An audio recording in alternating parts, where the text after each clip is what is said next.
Hello, friends. So today we're going to finish off the book, reading chapters 9 and 10. So chapter 9, The Amazing Ride. The pteranodon coasted down to the ground. He stared at Jack with his bright, alert eyes. What was Jack supposed to do? Climb on? But I'm too heavy, thought Jack. Don't think, just do it. Jack looked at the Tyrannosaurus. He was starting up the hill. His giant teeth were flashing in the sunlight. Okay, don't think, just do it.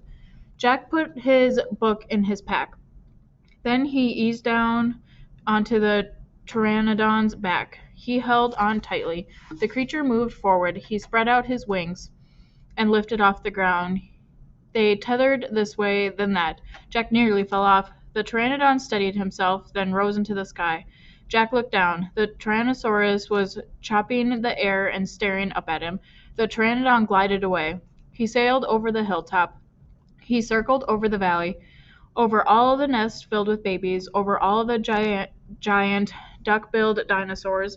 Then the pteranodon soared out over the plain, over the triceratops who was grazing in the high grass. It was amazing. It was a miracle. Jack felt like a bird, as light as a feather.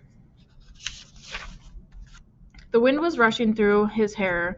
The air smelled sweet and fresh. He whooped, he laughed. Jack couldn't believe it. He was riding on the back of an ancient flying reptile.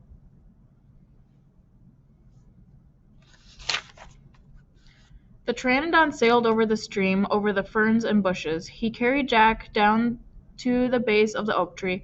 When they came to a stop, Jack slid off the creature's back and landed on the ground. Then the pteranodon took off again and glided into the sky. "Bye, Henry," whispered Jack. "Are you okay?" Annie shouted from the treehouse. Jack pushed his glasses into place. He kept staring at the pteranodon. "Jack, are you okay?" Annie called. Jack looked up at Annie. He smiled. "Thanks for saving my life," he said. "That was really fun." "Climb up," said Annie. Jack tried to stand. His legs were wobbly. He felt a bit dizzy. "Hurry, Annie," shouted Annie. "He's coming." Jack looked around. The Tyrannosaurus was heading straight towards him. Jack bolted to the ladder. He grabbed the sides and started up. "Hurry, hurry!" screamed Annie. Jack scrambled into the treehouse. "He's coming toward the tree!" Annie cried. Suddenly something slammed against the oak tree. The treehouse shook like a leaf. Jack and Annie tumbled into the books. "Make a wish!" cried Annie. "We need the book!" "The one with the picture of Frog Creek," said Jack. "Where is it?" He pushed some books aside. He had to find the book about Pennsylvania. There it was! He grabbed it and tore through it, looking for the photograph of the Frog Creek woods. He found it. Jack pointed to the picture. "I wish we could go home," he shouted. The wind began to moan, softly at first. "Hurry!" Jack yelled.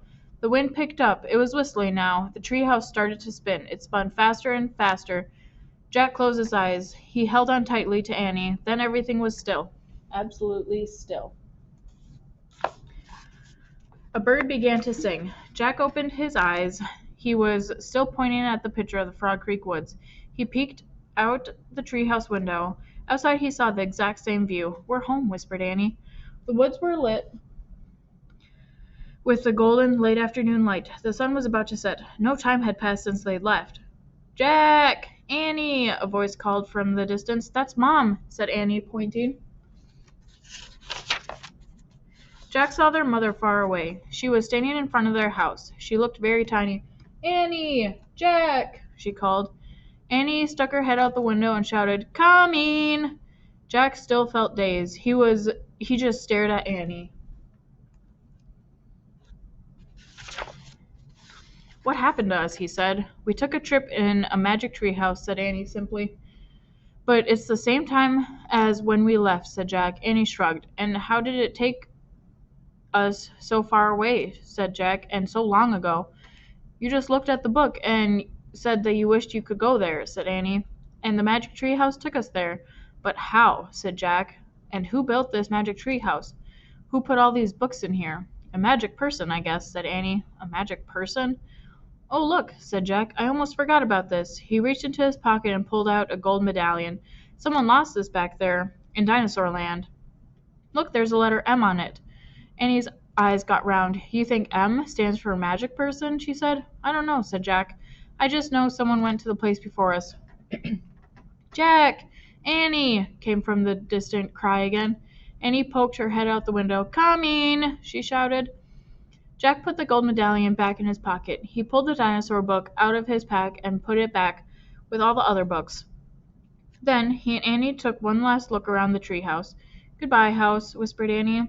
Jack slung his backpack over his shoulder. He pointed at the ladder.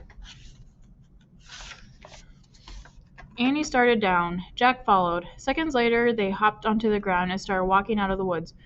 "No one's going to believe our story," said Jack. "So let's not tell anyone," said Annie. "Dad won't believe it," said Jack. "He'll say it was a dream," said Annie. "Mom won't believe it," said Jack. "She'll say it was pretend." "My teacher won't believe it," said Jack. "She'll say you're nuts," said Annie. "We better not tell anyone," said Jack. "I already said that," said Annie. Jack sighed. I think I'm starting to not believe in myself," he said.